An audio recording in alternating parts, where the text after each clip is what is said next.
Dear student, आज के session में हम कक्षा 10 गणित के प्रश्नावली 5.2 के सवालों को हल करने वाले हैं। प्रश्नावली 5.2 का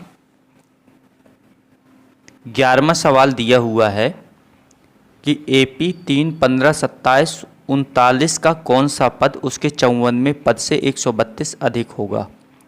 आइए देखते हैं इस सवाल को किस प्रकार से हल करेंगे।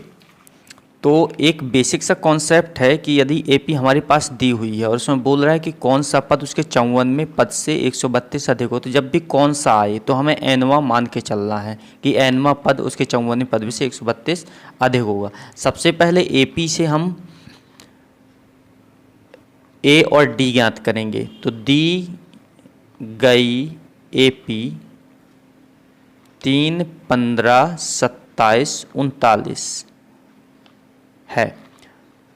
प्रथम पद A बराबर 3 हो जाएगा और सार्व अंतर यानी कि कॉमन डिफरेंस, फर्स्ट टर्म तो A इक्वल 3 आ गया और सार्व अंतर कॉमन डिफरेंस D इक्वल हो जाएगा 15 से 3 को घटाएंगे, मतलब A2 माइनस A1। तो दूसरे पद से पहले पद को घटाना है तो 12 हो जाएगा। अब इसमें बोला है कौन सा पद उसके 54वें पद से 132 अधिक है। तो माना nवां पद उसके 54वें पद से 132, 54वें पद से 132 अधिक है। अब जैसी कंडीशन दी हुई उसी के आधार पर हमें इसे बना लेना है कि AP का कौन सा पद उसके 54वें पद से 132 अधिक है। तो nवां पद जो है उसके 54वें पद से 132 अधिक है, यानी कि उसका डिफरेंस 132 का है। अगर ये नहीं बनता है तो हम इस तरह से भी लिख सकते हैं, कोई nवां पद है वो उसके 54वें पद से 132 अधिक है। ये भी उसी प्रकार से ही बनेगा। तो इसमें हम इसको ट्रांसफ़र कर लेंगे तो an माइनस A54 हो जाएगा। अब इसको हम लिख सकते हैं nवां पद को A plus n minus 1 into D, जबकि ये जो दिया हुआ है हमारे पास 54वां पद, इसको लिखते हैं A प्लस 53D।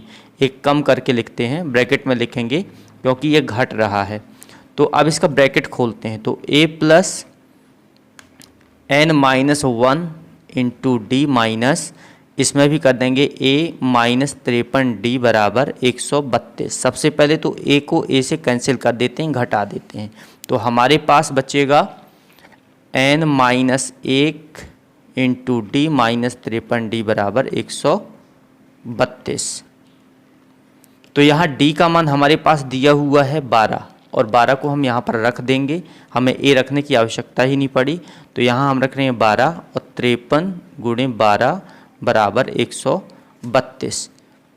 n 12 का गुणा कर सकते हैं अंदर, तो 12 n माइनस 12 हो गया और 12 का गुणा 53 के साथ करें तो 12 × 36, 3 आया, 12 × 5 = 60, 3 × 63 बराबर 132। सबको ट्रांसफ़र कर देते हैं तो 12n बराबर ये बन जाएगा 132 प्लस 636 और ये माइनस का 12 भी ट्रांसफ़र हो गया तो प्लस का 12। इस सब को जोड़ देना है तो 6 2 8, 8 2 10, 1 आया, 2 3 2 5, 3 8 और 6 1 7, 780 हो गया। 12n बराबर 780, तो n बराबर हो जाएगा 780 बटे 12, 12 छंग 72, 12 पंचे 60, 65 आया, n बराबर 65। तो लिख देंगे इसका 65वां पद। अतः अभीष्ट AP का, या दी हुई AP का, अभीष्ट AP का 65वां पद उसके 54वें पद से 132 अधिक होगा। इसका राइट आंसर हो जाएगा। एक बार और देख लीजिए इसमें हमने क्या किया है। सबसे पहले तो हमारे पास जो AP दी हुई उससे हमने A और D निकाला, A की हमें आवश्यकता पड़ी नहीं है, D निकाला हमने सार्वंतर। और उसके बाद हमने मान लिया कि इसका nवां पद जो है 54वें पद से 132 अधिक है। जो कंडीशन दी हुई थी कि इसका nवां पद उसके 54वें पद से 132 अधिक है, मतलब इनके बीच का जो डिफरेंस है वो 132 का है। an का हमने यहाँ पर मान रख दिया और a54 को a+53d लिख सकते हैं। उसके बाद हमने इसको खोल दिया, खोलने के बाद a से a कैंसिल हो जाता है, मान भी रखते तो भी घट जाता है, यहाँ पर समाप्त हो जाता। n-1 इंटू डी आए -53d बराबर 132। यहाँ पर d का मान रख दिया और इसका हमने कैलकुलेशन किया है, हल किए, सबका गुणा भाग जहाँ जो भी हो रहा है उसको करने के बाद n का मान निकाल लिया। यहाँ पर हमारे पास 65 जो आ रहा है ये वही पद आ रहा है जो उसके 54वें पद से 132 अधिक होगा। अब इसी का 12वां क्वेश्चन दिया हुआ है कि दो समांतर श्रेणियों का सार्व अंतर समान है। मतलब दो समांतर श्रेणियां जो दी हुई हैं उनका सार्व अंतर समान है। यदि इनके 100वें पदों का अंतर 100 है तो इसके 1000वें पद का अंतर क्या होगा। आइए देखते हैं इस सवाल को हम किस प्रकार से हल करेंगे। तो जैसे ही हम इस सवाल को लगाएंगे तो सबसे पहले इसकी जो कंडीशन दी हुई है कि इसका सार्व अंतर समान है, यानी कि डी समान होगा। तो प्रथम समांतर श्रेणी को ही हमने माना है, प्रथम समांतर श्रेणी का प्रथम पद, पहले प्रथम पद लिख लेते हैं, ए है तथा सार्व अंतर डी है, सार्व अंतर डी है। इसी प्रकार दूसरी समांतर श्रेणी का, समांतर श्रेणी का प्रथम पद यानी कि फर्स्ट टर्म, प्रथम पद ए डैश है। ए डैश हमने मान के चला है कि दूसरी वाली ए डैश है, पहले का ए है, दोनों को डिफरेंस दिखाने के लिए। तथा सार्व अंतर समान है तथा सार्व अंतर सेम रहेगा, सार्व अंतर डी है। अब इसमें बोल रहा है कि इसके दो समांतर श्रेणियों का सार्व अंतर समान है यदि इसके 100वें पदों का अंतर 100 हो। अगर इसके 100वें पदों का अंतर 100 हो तब प्रश्नानुसार ये दिया हुआ है कि इसका 100वां पद, पहली एपी का 100वां पद है और दूसरी एपी का 100वां पद है।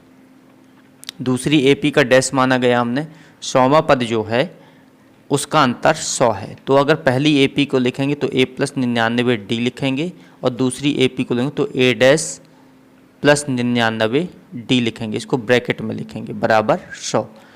अब इन दोनों का अंतर जो दिया हुआ है 100 दिख रहा है तो a+99d हमने इसको लिखा और इसको खोला तो माइनस का a डैश -99d ये हो जाएगा बराबर 100।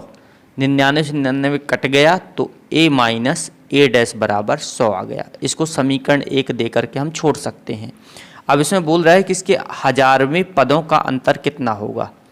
तब मान के चलते हैं, माना 1000वें पदों का अंतर x है, x हमने मान लिया कि इसके 1000वें पदों का अंतर x है। तो ये 1000वें पद की पहली एपी है और 1000वें पद की ये दूसरी एपी है, डैश मान करके हम चल रहे हैं बराबर x है। तो यहाँ पर हम जैसे रख रहे हैं कि a 1000वां पद 999 होगा, 999d a+999d और इसका भी बनेगा a डैश +999d बराबर x। इसको जैसे खोलेंगे तो a+999d माइनस ये भी आ जाएगा a डैश 999d बराबर x। अब ये दोनों सेम दिख रहे हैं तो दोनों को हमने घटा दिया। अब हमारे पास बचता है a माइनस a डैश बराबर x। चूँकि हमने समीकरण 1 से देखा कि a माइनस a डैश का मान 100 के बराबर है तो हमने यहाँ अगर 100 रख दिया इसकी जगह तो हमारे पास x बराबर 100 आ रहा है, x बराबर 100 आ जाता है। यहाँ पर हमने रख दिया समीकरण 1 से 100, a माइनस a डैश की जगह 100। तो इसका मतलब ये भी होगा कि इसके 1000वें पदों का अंतर भी 100 ही होगा। अतः 1000वें पदों का अंतर भी 100 ही होगा। तो ये बहुत सरल सवाल था।